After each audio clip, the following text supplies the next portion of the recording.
Assalamu alaikum wa rahmatullahi wa barakatuh. Welcome to day 2 of your PMP Exam Preparation Training.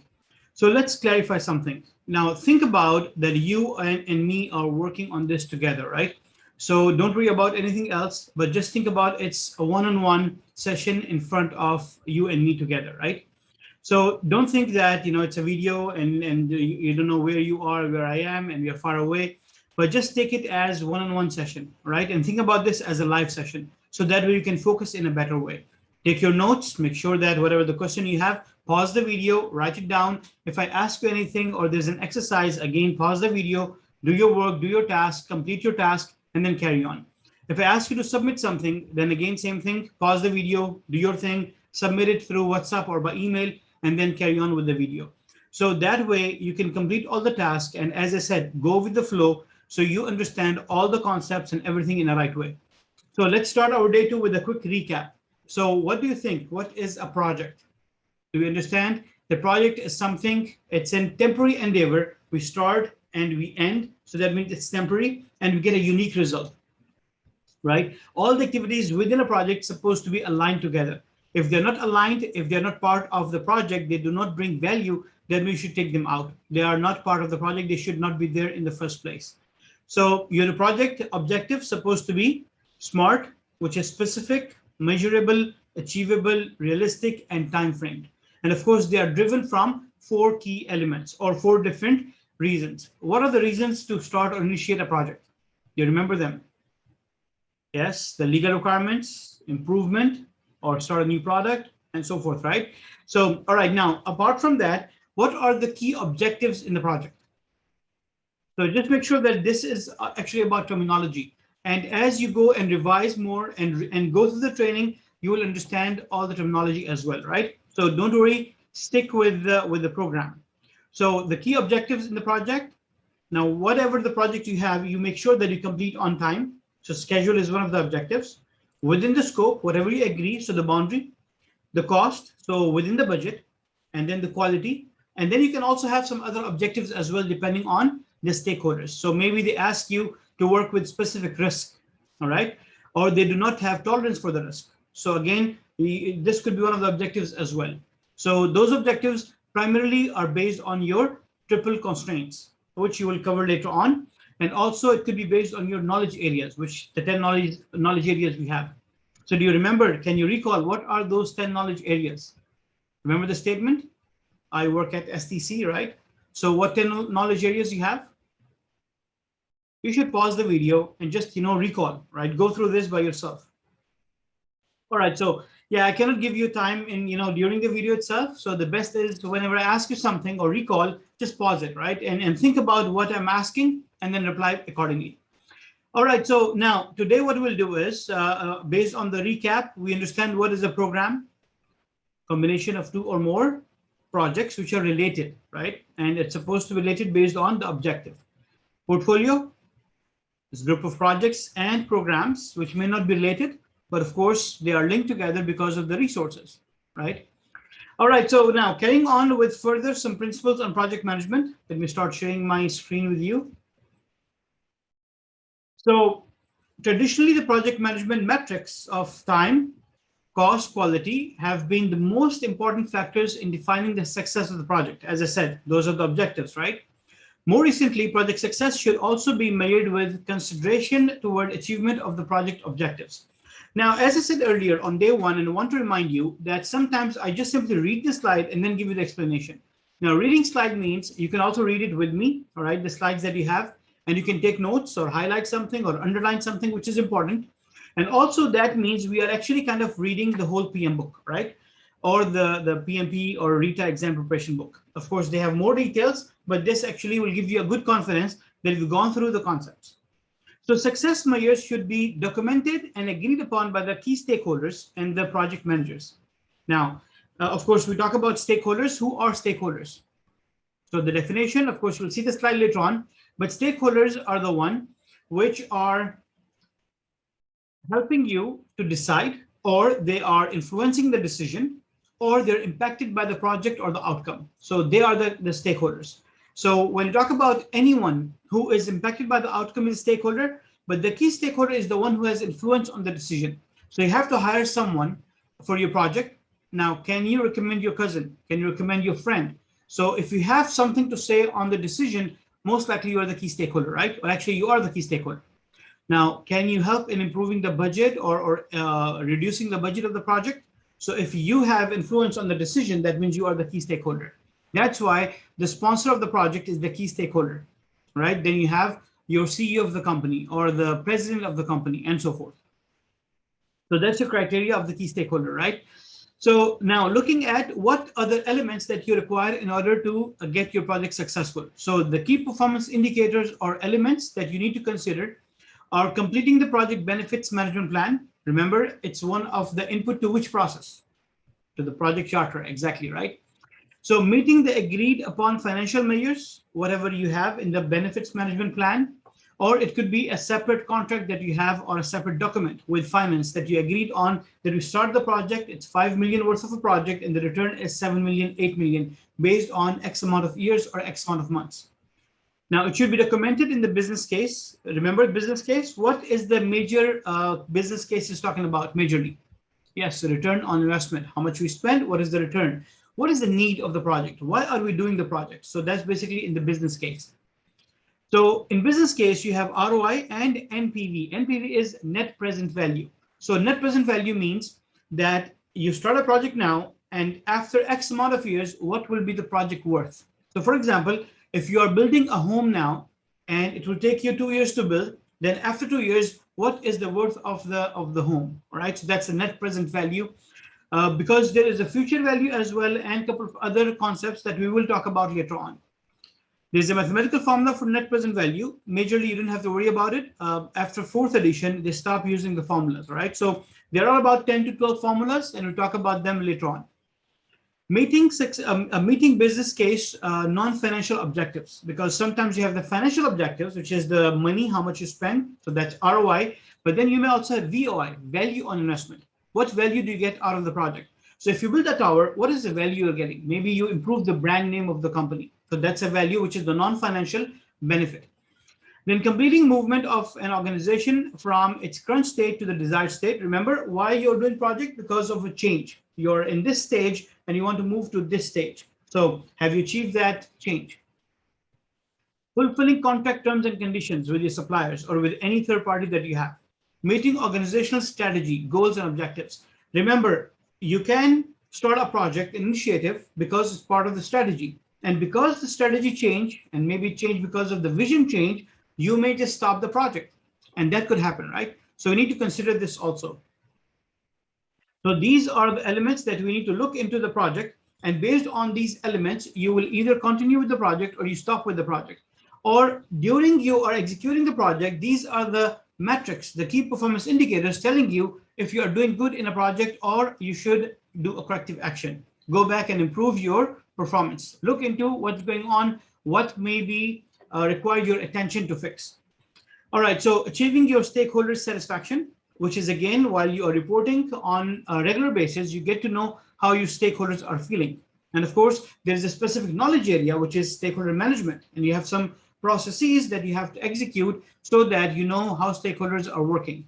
So you plan stakeholder management, you engage them, and so forth. So acceptable customer end user adoption. So how good are the end users? Which means, again, those are your stakeholders.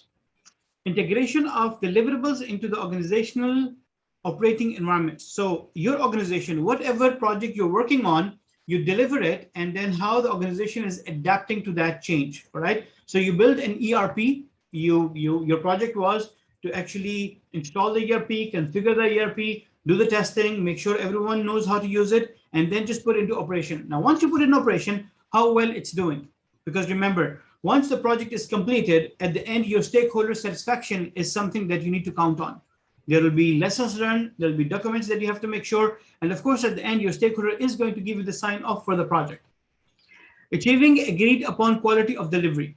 So when you implement this ERP, is this failing? Is this working fine? How good is it? So that's quality of your delivery also. Meeting your governance criteria. So governance basically means that you have multiple policies, you have multiple criteria. Now, whatever the policy you have, whatever the rules, regulations you have, are the employees, is the organization complying to that? So you have your project management policies, right? So how much did you comply, right? So that's governance. How good did we obey to these policies, rules, and regulations? It could be financial, it could be operational, it could be technical, and so forth. For example, when you talk about your performance criteria, let's say you're supposed to complete by 5th of June. So, and this is a 1-year project. So every year or every month, is there a proper reporting happening? And that was part of the policy. So if you were reporting every month, that means you're good. If you're not reporting monthly, that means something is wrong, right? So you did not follow the policy. Now, but is there someone who's checking this? So that's governance. Someone to make sure that all the team members are obeying to the rules and regulations and the policies. Achieving other agreed upon success measures or criteria. So whatever other criteria you have from the stakeholders, you have to make sure that they're all agreed upon and they're all completed. Okay. So if you're going to make this product, we need to make sure that the weight of this cup is supposed to be 10 grams or 100 grams. It is 100 grams or 10 grams or whatever that is. That's again part of your product requirements. All right. Or the specifications of the product. There could be product specifications. So the agreed upon criteria, it could be for the product or could be for the project. Now, what's the difference between a product and the project? So let's talk about this. Now, I want an understanding that you know the product life cycle and the project life cycle, which we discussed yesterday. But what's the difference between the product and a project? So yes, an item, tangible item that you have is a product. And example I gave you yesterday was the Toyota Cressida. It's a huge product, right? Big one, but yes, it's a product. Or the cup, right? When you talk about the project is basically any event that you have, right? Such as we did a 4th international conference. So that conference, which is about 5 days or 7 days, that's a project. And that's a purely a project where the end result is not a product. So you may have a project where the end result is not a product, but still it's a unique service. Remember, unique output is one of your criteria to count this as a project. All right, so if you have further questions on project versus a product, let me know. Now, management elements towards your project are the components that comprise the key functions or principles of general management in the organization. The general management elements are allocated within the organization according to its governance framework and the organizational structure type selected. Now, what kind of organization you are? If you remember, I used word projectized organization, where the major revenue is coming from the projects, and majorly you're doing a lot of projects every year. And then the other organization, which I used word organizational, which is also called functional organization, which means, do you remember the example that I used? So type in, send me what example I used for organizational type or functional organization. I'll wait for your message, all right? But anyway, so now I'm just giving you the word there. I used example as banks or universities or hospitals, right? Which actually now have been converted into hybrid type, because now they're not just pure operational, they're also projectized. So example again was a university is doing a research product or research project, or even hospital is doing that. So that means they're working on the operations, their major revenues coming from operations, and then there are some projects as well. So that is what we are talking about. So what kind of organization type you are. And then again, we'll talk about some more types of organizations later on today. Now, the key functions or principles of management include division of work using specialized skills and availability to perform the work. So basically, when you talk about management, and general management means how are you going to manage your work? How are you going to manage your project? And of course, there are different elements, right? So we talk about here how you're going to split the work. Who is going to work on a project? Who is going to work on the operations? Authority given to perform the work to all the team members and whoever that is. You have the quality manager, you have the quality assurance guy, you have the accounts people. Responsibility to perform work appropriately assigned based on such attributes as skills and experience. Again, that's very simple. Discipline of actions such as respect of authority, people, rules, right? So again, we're talking about who is going to do what and based on what skills, what authority, and so forth. Unity of command. So that is only one person gives order for the action that's supposed to be done, right? Or activity for the individual. We also call this, if you remember RACI model, of course, we'll cover that later on, but that is responsibility, accountability. So here we are talking about unity of command is who is accountable, who is this one guy responsible for the whole activity, right?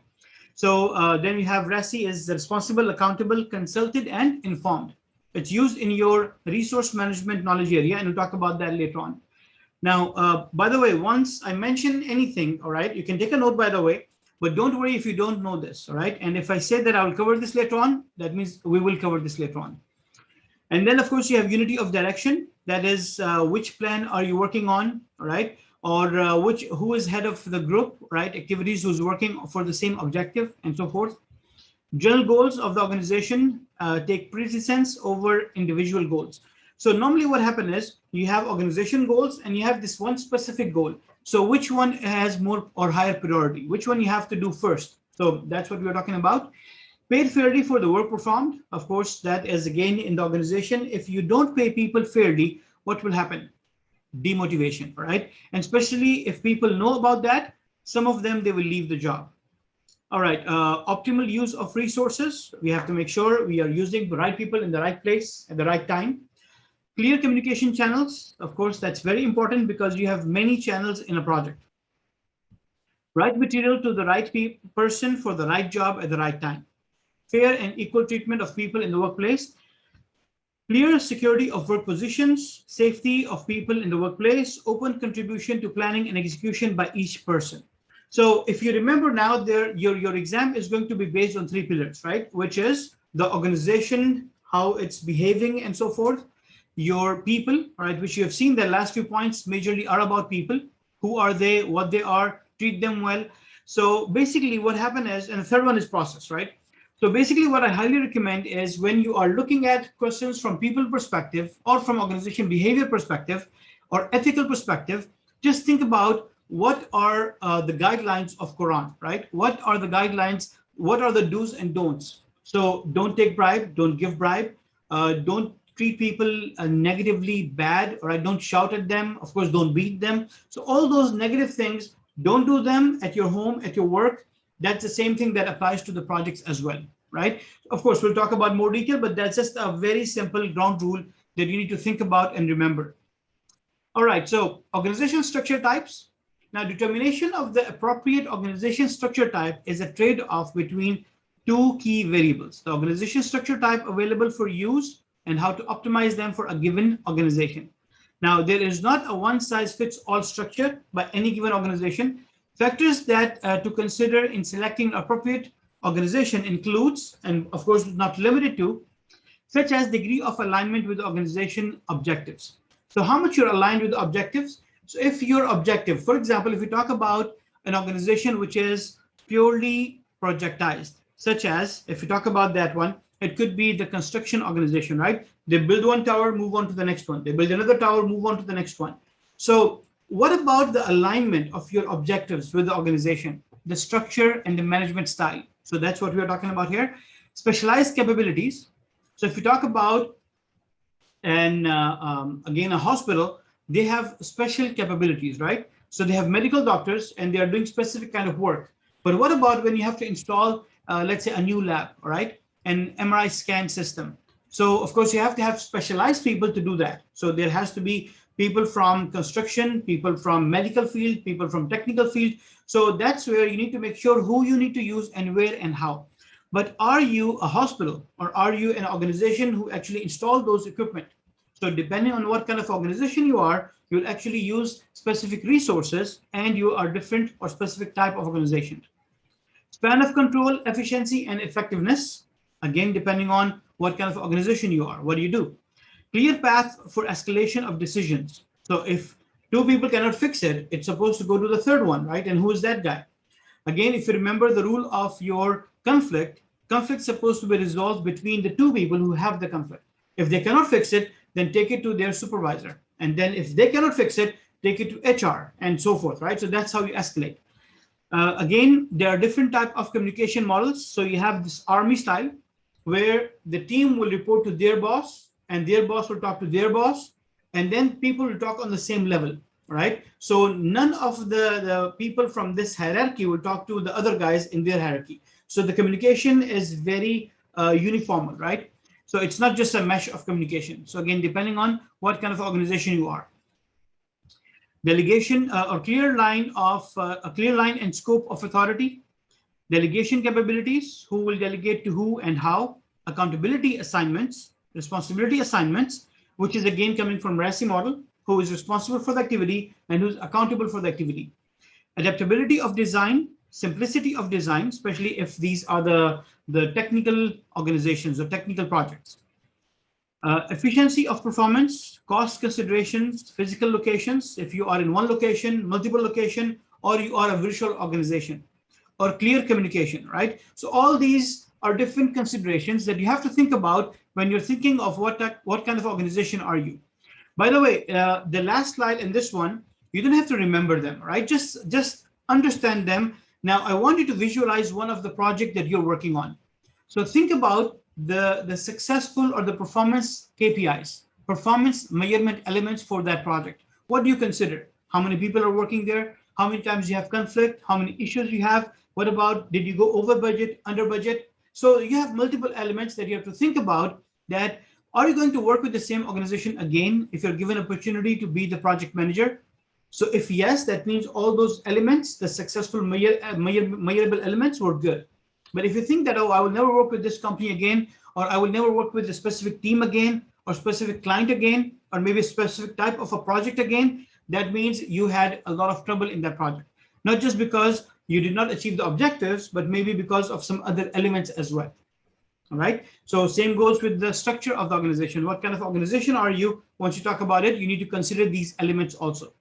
So again, you don't have to remember them, but just think about it, right? All right, so let's carry on. Now, let's talk about the organization types, right? So there are two slides about this, and we'll talk about them one by one. So here you talk about the organization type. You have organic or simple organization, right? So we'll go through one by one. Work group are arranged by flexible people working side by side. So it's just a very simple organization, not too complex, because most of the revenue is coming from this organization is majorly from the operations, right? So the project manager authority is little to none, because these organizations may not even have project managers, right? Because again, as I said, the major revenue is coming from operations, so you don't even worry about projects. Now, if you have a project manager, they may be part-time people, all right? Or you may not even have this role, or you have a role called project coordinator. All right, so resources availability for project management team, almost little to none. Who managed the project or the budget? Owner of the organization, or maybe the operator, right? Because as we say, it's a small organization. And again, administration staff is almost little to none, right? So it could be an organization with 3 or 4 employees, all right? So not huge, not big, maybe 10 employees or something like that. So functional organization, that's the we also call this operational organization. So in this organization, the work group is job being done by the specific departments, right? And those departments are the operational departments, such as you have the finance department, you have engineering department, you have maintenance department, and so forth. So do you have project manager there? Actually, no. So it's called functional organization, and who controls the organization? Who manages the budget? Is the functional manager. Do you have project manager authority? No. You have project team. You have little to none, right? Almost no. What about the administration staff for the project? So again, it's part-time, just in case if you get some project, that's a part-time. Again, you most likely don't have projects in these organizations, because again, the major revenue is coming from operations. Then you have multi-divisional organization, right? So may replicate functional functions for each division with little centralization. So what kind of people are there? So you have product production, processes, portfolio program, geographical region, you have different customer types. Now, what about the project management and other areas? So it's same as your functional organization, right? But you can think about this as big, right? It has multiple branches in multiple countries, maybe, all right? That's why it's multiple divisional. So you don't have the project manager there. So there is no project manager, no specific role. There is no resource availability for the project management team. And again, administration staff, mostly you don't have it, but if you have it, it's just part-time. Who controls the budget? Is the functional manager, right? Okay, then we have metrics. So metrics is a type of organization, because remember, you have operational organization or functional organization, then you have projectized. They are completely opposite. Projectized, remember I said, look at the names, right? So think about the names. Projectized mean who is the manager there, or who has more power, who has more authority. It's a project manager. Operational, who has, or functional, who has more power, more authority, is a functional manager. So that's how you can think about this, right, with names. Then you have the third type, that's called matrix organization, which means you have the operational managers or functional managers, and you also have the project manager. So that's where it's matrix organization. Now, that's the new style of organizations where your major role is maybe operations or maybe projects, but you also have the other elements as well. So you have projects and you have operations at the same time in these organizations, which is actually happening with these or today's organization. So what happened is you have, again, three different type of metrics. You have weak metrics, balanced metrics, and strong metrics. So as the name suggests, weak as in project manager's power or authority is weak. Balanced means balanced with the functional manager.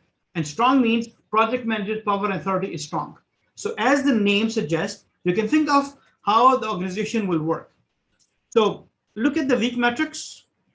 It's a job function, right? So again, it's more towards a functional type of organization. Project manager is there, but he holds less power, less authority. So you can think of the authority of the project manager is very low or low.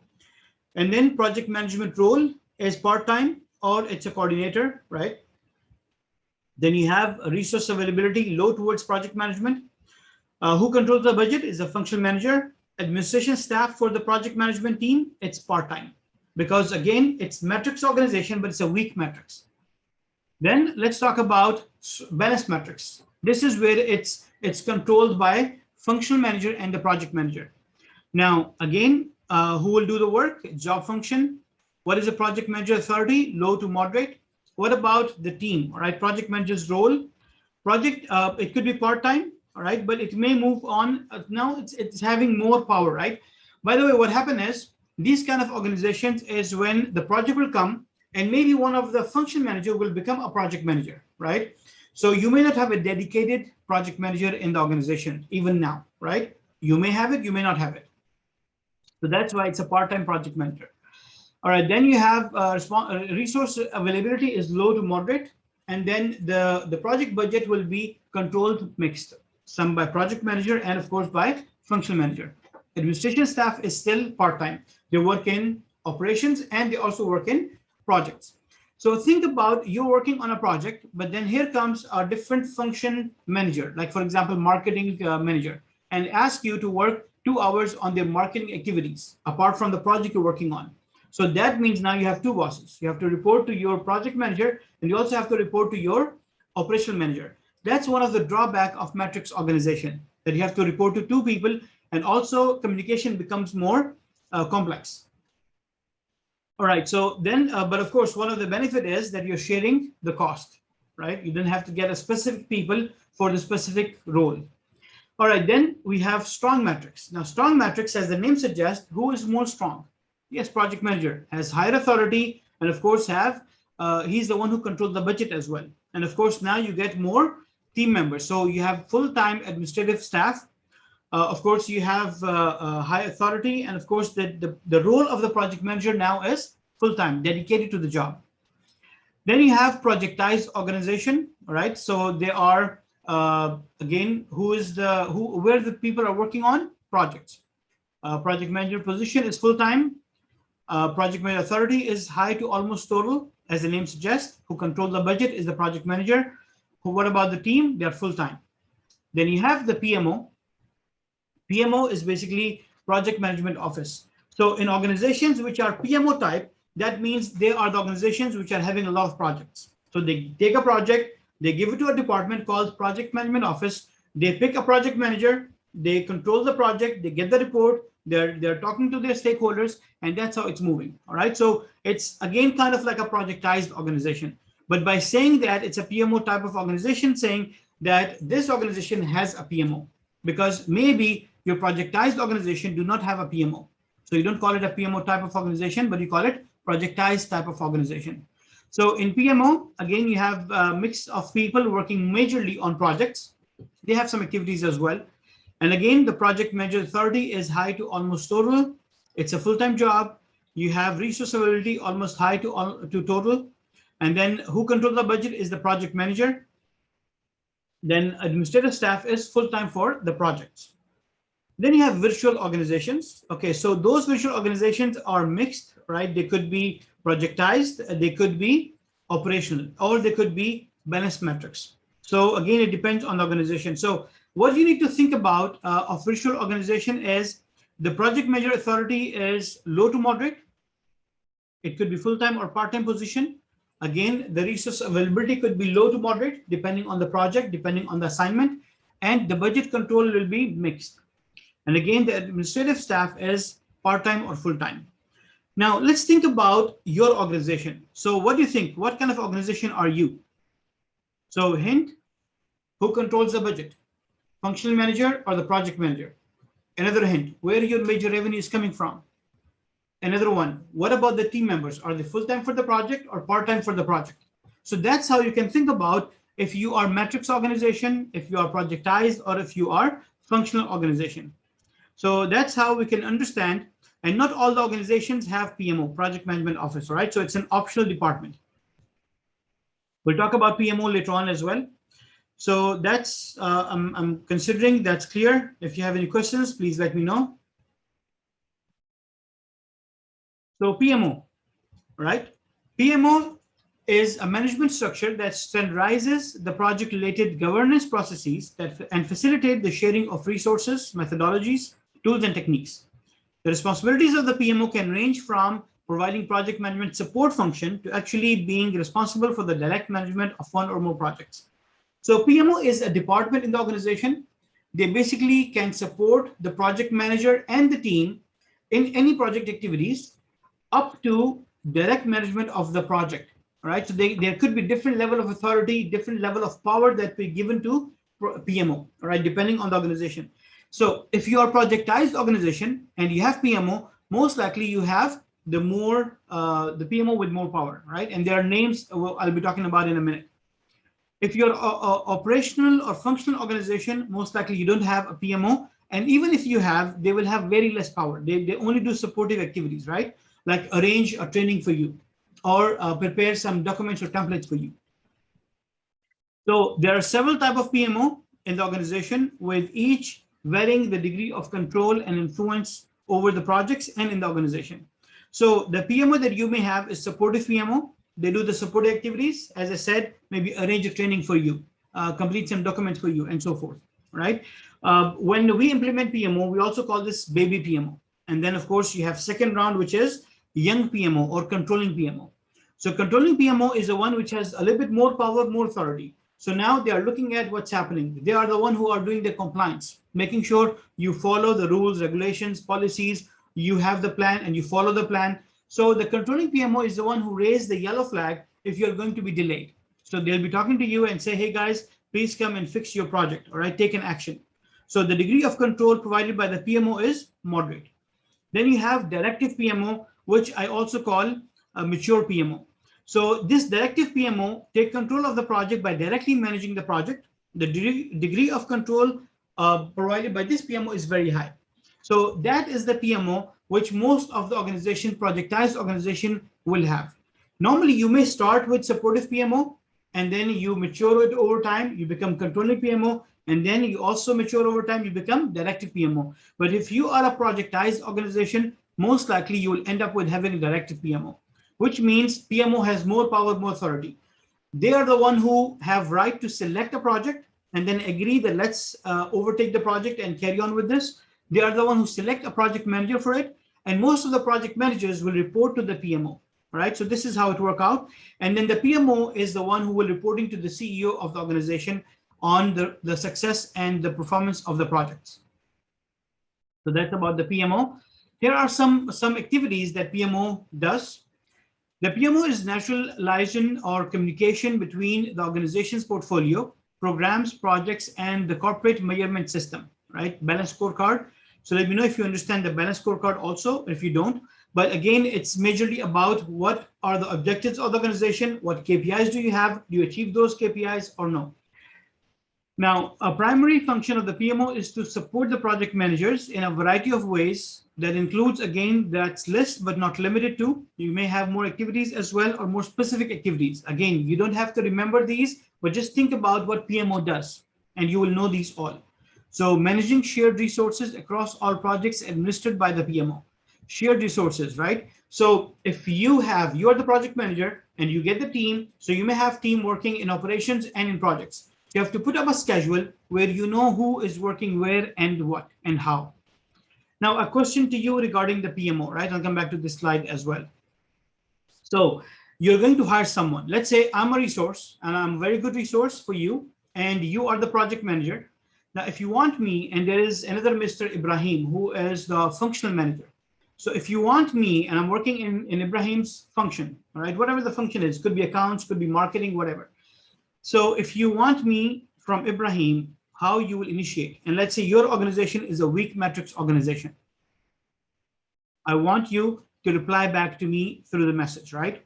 So if you're in a weak metrics organization and you want me in your team, what you will do? And now we will change the scenario. So you are in strong metrics organization, and now you want me in your project, what you will do? So I'll wait for this response from you and we'll discuss that in our meeting, all right? All right, so I'll get back to our case. Let's get back to our slide on PMO. So identifying and developing project management methodology, best practice, and standards. So of course, you need to understand that what are the methodology that you're going to apply in your project management. Do you have standards? What are the best practices? We talked about yesterday the difference between good practice and best practice, right? So good practice is when a lot of people recommend, do it that way. But best practice is the one which is implemented already, all right? So coaching, mentoring, training, and oversight of the project, that's what the PMO will do for you. If they don't coach or train by themselves, they will arrange it for you. Monitoring compliance with project management standards, policies, procedures, and templates by means of project audits.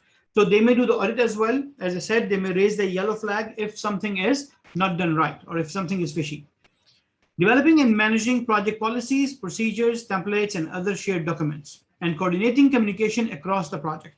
Of course, they have to communicate, again, depending on how much power do you give to the PMO, how much authority do you give to the PMO. Now, be careful. It seems that PMO is very important department in the organization.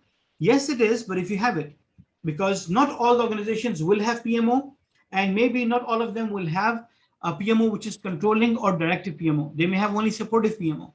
So from exam perspective, again, your exam is project management exam, not the PMO exam. So don't give too much power or focus on PMO, but give power focus to project manager or the project management. I hope that's clear. If you have any questions about this, let me know. So you will see PMO in the choice of your exam questions, but maybe it's not the right answer, right? So make sure that you read the question correctly. What are they talking about? And then select answer accordingly. So importantly, you need to know about the project manager and the project management, right? So again, as I said, these principles are a little rough, right? So, and they're dry, but you need to know them for project management anyways. That's why I split them on day 1 and day 2, right? We don't want to have everything dry on day 1, but don't worry. Just like yesterday, we covered a project management a process, which is a project charter. We will cover a process today as well, which is part of initiation, which is identify stakeholders. So talking about the project manager, now think about you being a project manager. So what is your role? What you will do? You play a critical role in the leadership of the project team in order to achieve the project's objective. You need to understand why are you doing the project? What is the objective at the end? This role is clearly visible throughout the project. Many project managers become involved in the project from its initiation stage, right, through closing. Remember, when you're supposed to be involved in the project? Well, once a project charter is signed, that's when you're authorized already to the project. But yes, you may be part of the project charter preparation, right? So when sponsors creating the project charter, they may ask you to come and help them, and you can do that, right? However, in some organization, a project manager may be involved in evaluation and analysis activities prior to the project initiation, which is basically agreeing on the business case and preparing project charter.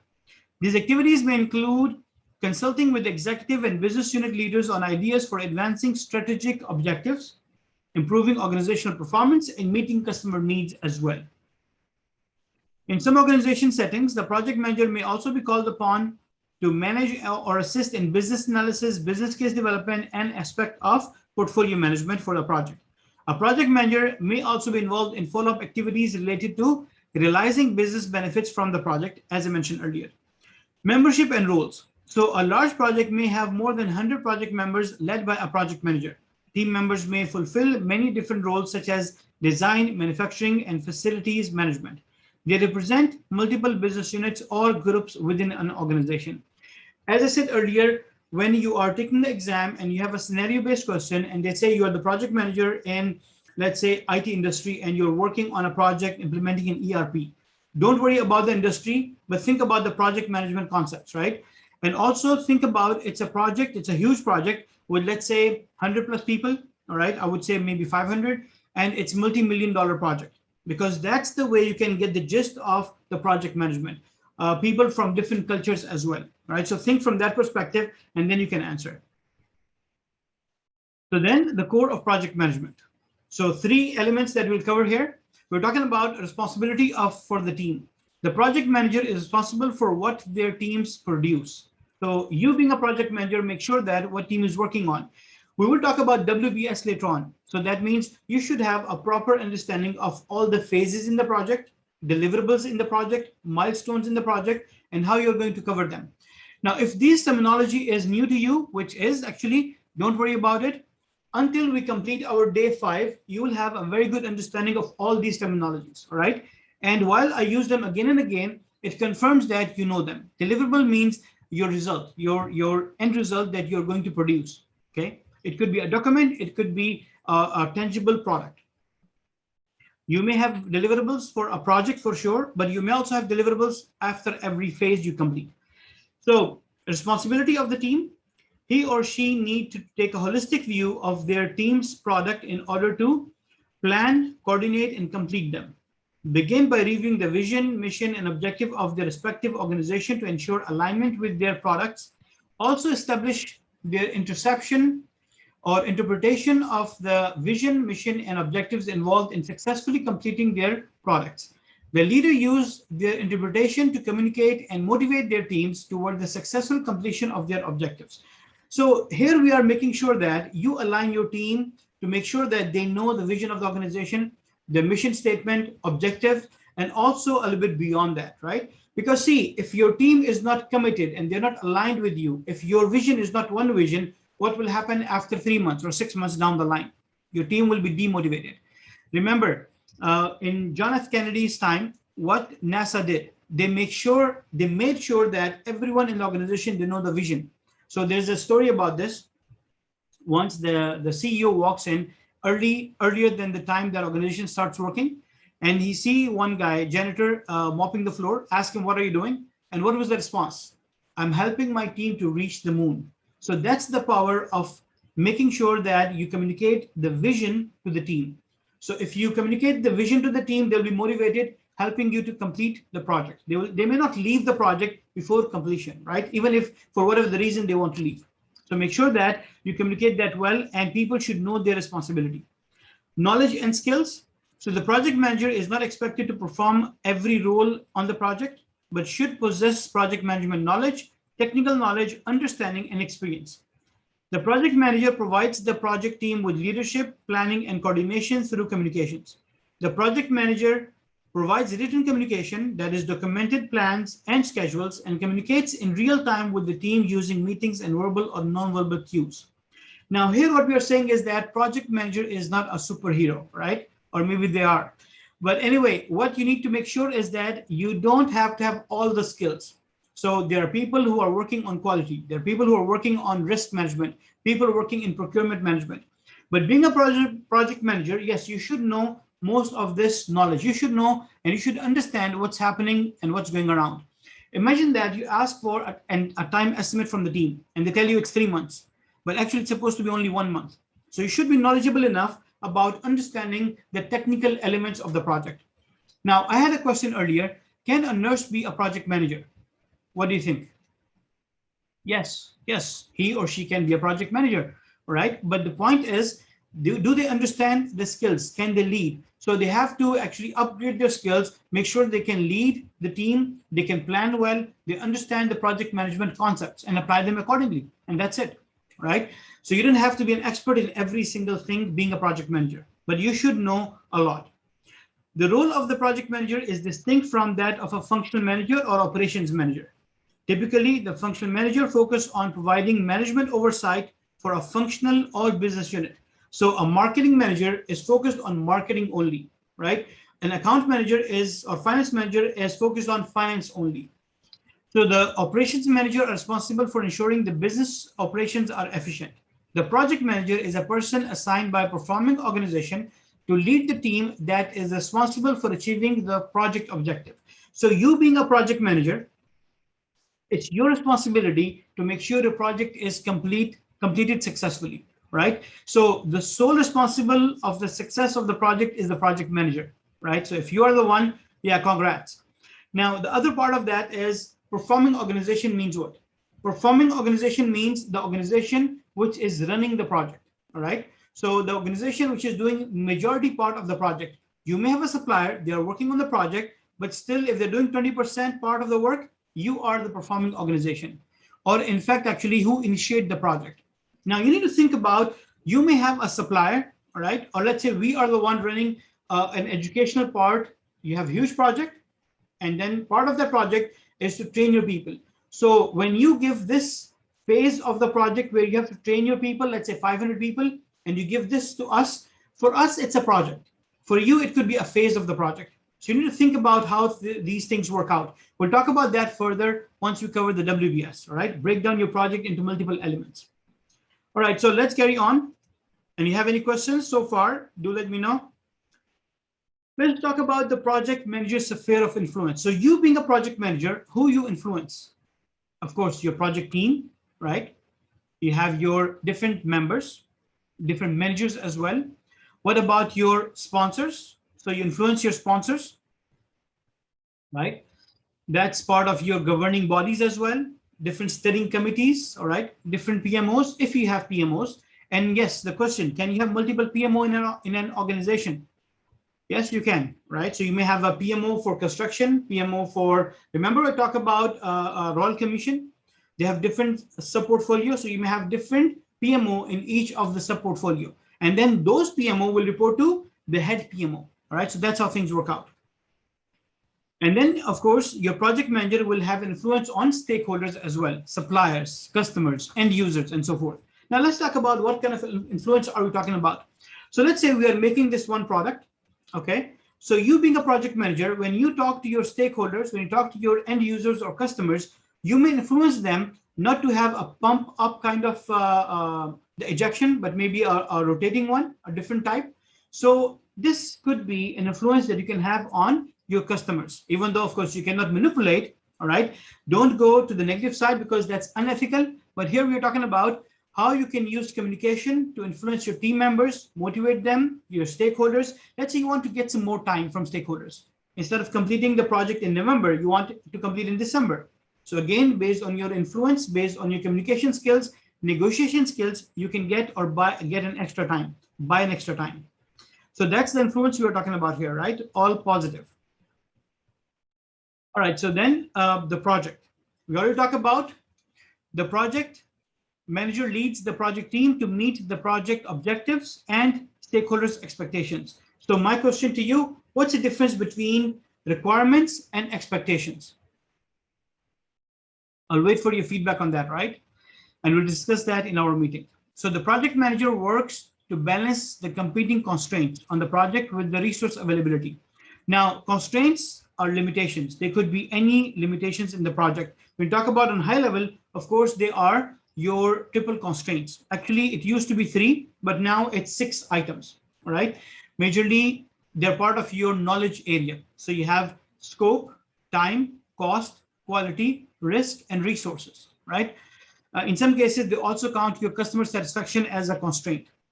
So also performs communication roles between the project sponsor, team members, and other stakeholders. This including providing direction and presenting the vision of success of the project. So we're talking about the project manager. the role and responsibility and authority. The ability to communicate with stakeholders, including the team and sponsors, applies across multiple aspects of the project, including developing fine-tuned skills using multiple methods. So verbal, written, and nonverbal. So again, how are you improving your team and their skills? Creating, maintaining, and adhering to communication plans and schedules. Communicating predictably and consistently. So you cannot be just invisible, right, while you are executing the project. You have to talk to your team every day, all the time. Seeking to understand the project stakeholders' communication needs. Communication may be the one deliverable that some stakeholders received until the project's end product or service is completed, right? So you make sure that talking to your stakeholders in a right way so they understand what's going on, what's happening. Making communication concise, clear, complete, simple, relevant, and tailored. Tailored means customized based on different stakeholders. Some stakeholders don't like the stories, but some stakeholders do. So customize your communication accordingly, all right? Include important, positive, and negative news. Now, that's a good part. When you have to give a negative news, how shall you break the negative news? And when you have to give a positive news, how shall you do that? How can you do that with your stakeholder? How can you do that with your team members? Like, for example, if you have a negative news, sometimes stakeholders don't pick weekend for that. They wait for the first day of the week, and that's when they break the negative news. Hey guys, this project is going to stop or whatever, right? So because they don't want to demotivate people as they will be thinking or negatively working out over the weekend. So you need to think about, being a project manager, when to talk and how to talk and what to talk. Incorporate feedback channels. You need to get feedback from people. It's your job on how you put that. Sometimes you have to have some sort of like a CBI kind of team, right? Or your agents who will actually bring back to you the news, feedback, what's happening, what are people gossiping about, what they are talking about. So I always say, you don't need to be part of the politics in the organization, especially dirty politics, right? But you should be aware of what's happening, what's going on, because someone else's politics may impact your project negatively, right? It may reach to a point where the project can fail. So make sure that you know what's happening, what's going on around. Relationship skills involving the development of extensive network of people. Yes, a lot of people, they actually are relationship based, all right? Everything they do is based on relationship. But yes, you need to have a good mix of relationship based and task based or task oriented plan and style of management, right? So being a project manager, you need to make sure that your project becomes successful. Consider all these elements. So in your exam question, a question may come from communication perspective. It may come from a perspective which is based on the feedback, or it could be based on your triple constraint perspective, like a scope understanding, or maybe based on the quality understanding. So your job is to make sure you know and be ready for all kinds of questions, especially scenario based, as there will be more than 100 questions based on scenario. So if you understand all these parts, you have it somewhere in the back of your mind, you will be fine. You don't have to remember these, all right? So the best thing to do is actually visualize a project. I'm assuming that you're already working on a project. So that means you can visualize the project you're working on right now. How are you dealing with your people? What are you doing? What kind of reports are you doing? And if not, then of course, the project that we are working on, the virtual project, that's basically the business case that we started, or the case study, that's actually should take care. So for now, you should have gone through the project charter. You should have already started working on the project charter, at least, try to fill it up. So you can get an understanding on what are the elements of project charter, how things work out. Same goes later on with the WBS. Same goes with your detailed project plan, which we'll do on MS Project. And also it'll help you to understand how to monitor and control the project. So many elements we are going to understand through implementation of our case study. All right, so moving on with this, let's talk about the organization perspective. So the project manager proactively interacts with other project managers, other independent projects, or projects that are part of the same program may impact a project. So your organization may have only one project or multiple projects under a program, or multiple projects under a portfolio.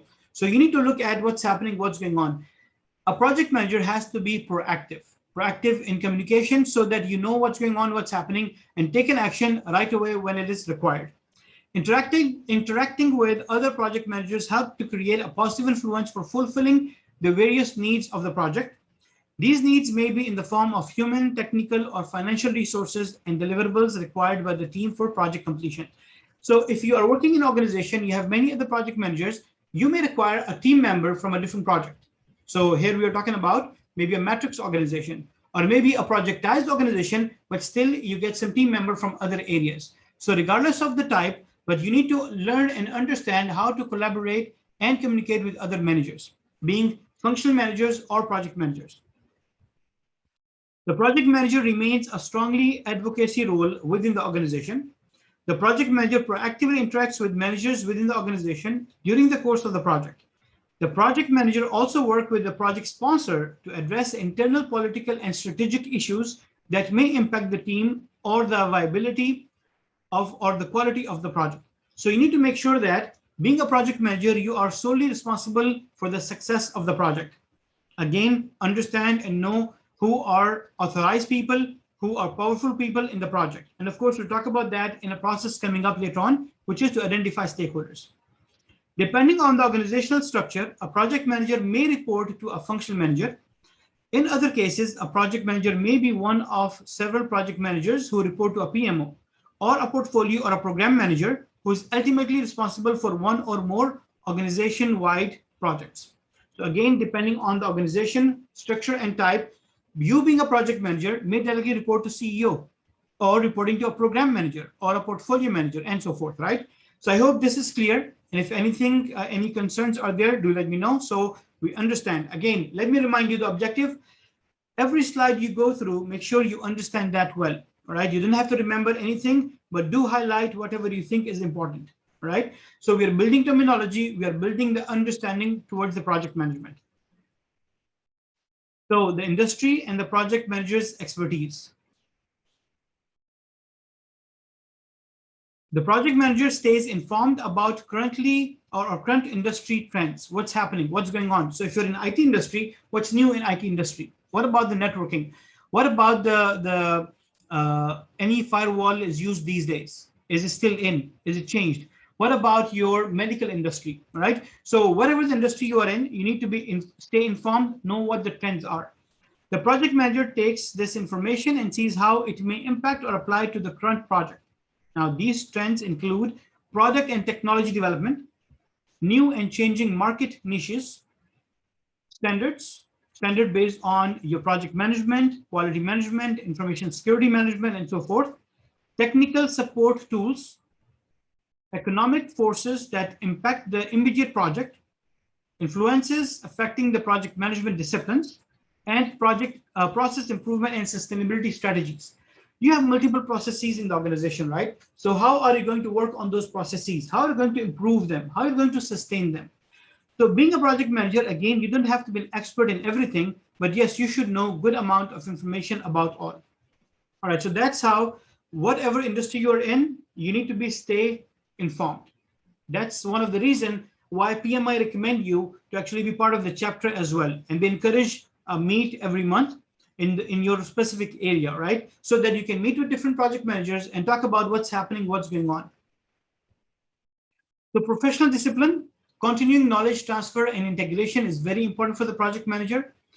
Now, one thing that I talk about in leadership skills is if you stop learning, that means that's end of your leadership.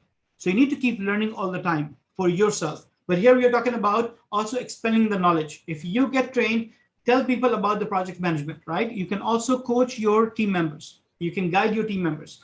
So this professional development is ongoing in project management profession and in other areas where the project manager maintains subject matter expertise. This knowledge transfer integration includes contribution of knowledge and expertise to others within the profession, participation in training, continuing education and development in the project management profession, in related profession, or in other professions as well. A professional project manager may choose to orient and educate other professionals regarding the value of the project management approach to the organization. The project manager may serve as an informal ambassador by educating the organization as to advantages of the project management with regard to timeliness, quality, innovation, and resource management. Also, later on, once we will start filling the application for your exam, you have to agree on the code of ethics by project management. And in that one, of course, we'll cover later on, but one of them is that you will work toward continuing learning as well for yourself. And also you will train others, and you are ambassador and promote the project management practices also, all right? And of course, if it's helping the organizations, if it's helping you to complete the project on time, yes, you should promote that. So project management competencies, you have technical project management, the knowledge, skills, and behavior related to specific domain of the project, program or portfolio management, the technical aspects of performing one's role. For example, if you're in IT industry or you're in construction industry, of course, you have to have that technical knowledge, right? How long it will take to drill a 5 mm wall. So you need to know this, right? Because your team is going to do that and they give you the estimates. Leadership, the knowledge, skills, and behavior needed to guide, motivate, and direct a team to help an organization achieve its business goal. So again, as a role, you're the project manager, right? But then as a person, you're supposed to be a leader, right? The one who leads. Now, let me ask you, being a leader, what are the 3 main characteristics you should have? Yes, you should care, you should be honest, you should be able to make good decisions, right? And of course, there is a huge list of traits a leader should have, but these are some of the major ones. So especially you have to be visionary, right? Strategic and business management. So the knowledge of and expertise in the industry and organization that enhance performance and better deliver business outcomes. So you have to make sure that strategically you know and you understand what the organization is, where you are heading, where are you going to be in 10 years, in 15 years, and so forth. And whether the project you're working on are aligned with your organization vision. Because see, if you are not thinking about that perspective and one day you just get information that, hey, you know what, we are going to stop the project, that means you are the one who will be in trouble. So make sure that you understand that and align it well with your organization. All right, so let's talk about stakeholder management. We'll take a pause here. So stakeholder management is an important knowledge area. Now, let me ask you, who is going to sign your end of the project report? Or who is going to give you the sign off? It's one of the stakeholder, right? So you have to manage your stakeholder throughout the project. You need to make sure that there are no conflicts, there are no issues pending with the stakeholders, and you have to manage them as you move on with the project, right? All the time. So let's look at our stakeholder management. Remember, the flow of the processes is that you start with developing a project charter. Now, second thing you do is you identify stakeholder. That's why we move from chapter number 4, integration management, to directly chapter number 13, which is stakeholder management. But don't worry about the chapters, all right? We are going with the flow of how the project's supposed to be executed. So let's look at the stakeholder management. Project stakeholder management includes the processes required to identify your stakeholders, which could be people, groups, or organizations that could impact or be impacted by the project, to analyze stakeholder expectations and their impact on the project, and to develop appropriate management strategies for effectively engaging your stakeholders in project decisions and execution. The processes support the work of the project team to analyze stakeholder expectations, assess the degree to which they impact or are impacted by the project, and develop strategies to effectively engage stakeholders in support of project decisions and planning and execution of the project work. So the processes that we have in stakeholder management are identify stakeholders. So you need to know who are they, what kind of impact they have, what kind of influence they have on the project. Plan stakeholder engagement. So where are you going to engage them? Maybe part of the board meetings. How are you going to report them? Every day, every week, or just involve them in once a year, right? What are their interests? Then manage your stakeholder engagement. That's part of the execution. So while you're executing the project, where are the stakeholders? Are they coming on the meetings? Have you inviting them in the meetings? Have you invited them to the meetings? And then, of course, you have monitor stakeholder engagement. So you need to monitor that. Where are they? What's happening? See, if the stakeholders are not engaged in a proper way, they will come and create trouble for you. So make sure that their mind is busy, all right? And we're talking about in a good way. So engage your stakeholders in the right way. Now imagine that you get your stakeholders requirement and you start doing the work. And after 3 months, when you go back to the stakeholder and show them that this is what I've done, and they tell you that, no, this is not what I was asking for. I asked for something else, maybe a different design.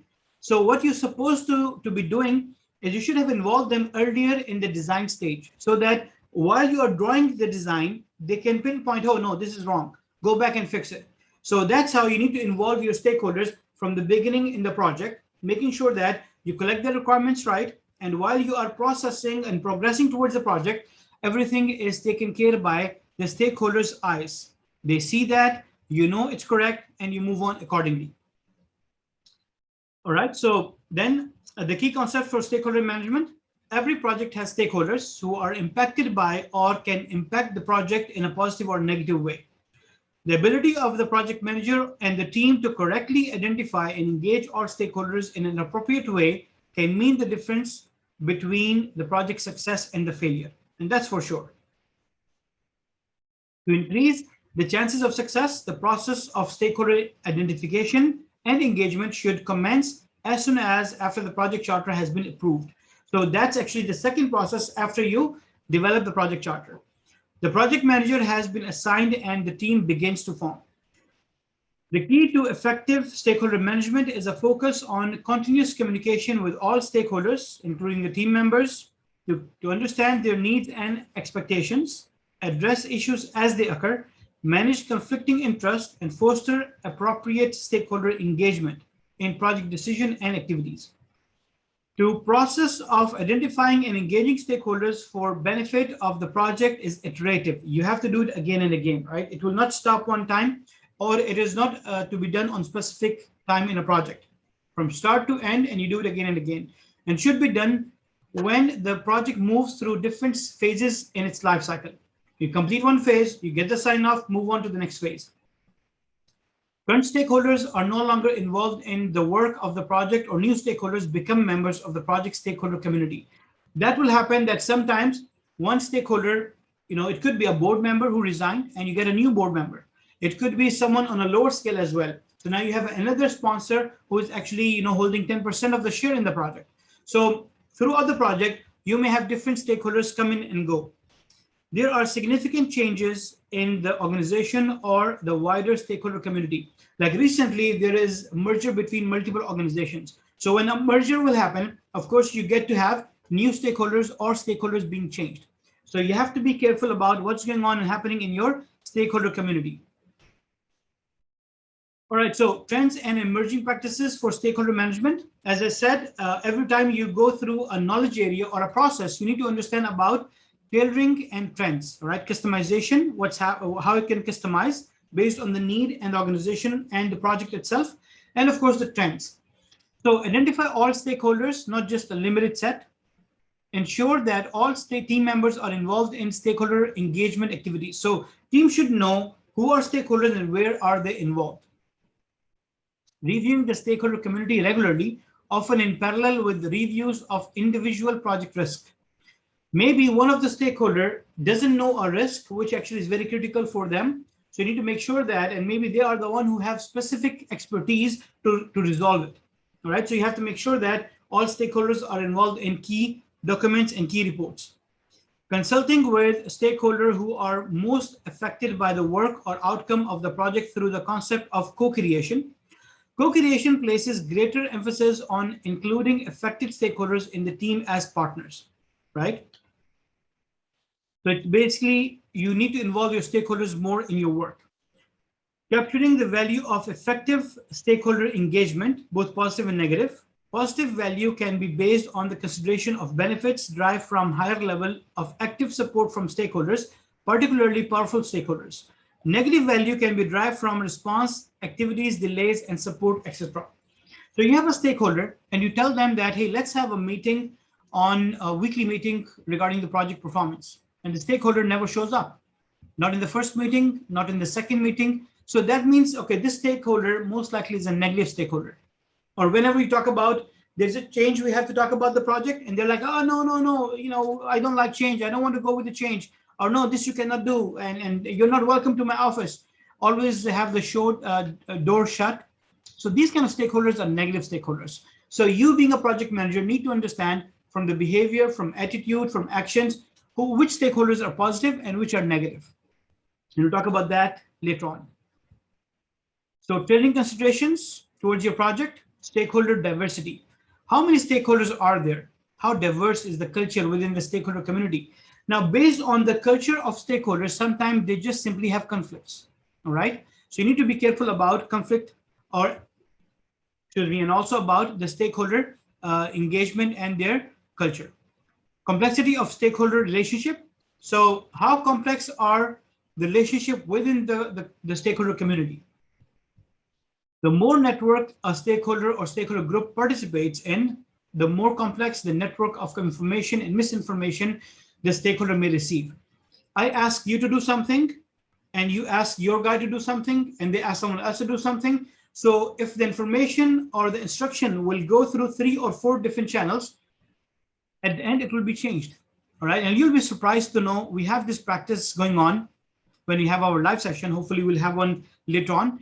So in those sessions, when we use or do this exercise and we give this one sentence, right, something around 30 words or less than 30 words, it's surprising when it passed through 5 people or 6 people, the message sometimes is completely changed.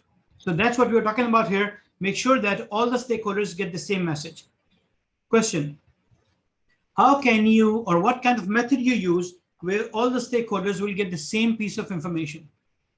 Written information or communication, or verbal communication, or the sign language or the body language? Yes, it's written communication, right? So if it's written, it go to everyone in the same format. All right, now it depends on whether you use the formal communication or informal communication. All right, so, and of course, that is going to be covered in your communication management. Communication technology, what technology is available, what support mechanisms are in place to ensure the best value is achieved from the technology. Especially these days, we are doing a lot of, let's say, online sessions, right? So what technology are we using? Is it good enough? Does it have all the features? Is it going to be within our budget? Or is it going to expire in few months and we have to go and change the technology? So that means it will have an impact on your project budget. So you need to think and consider all these elements.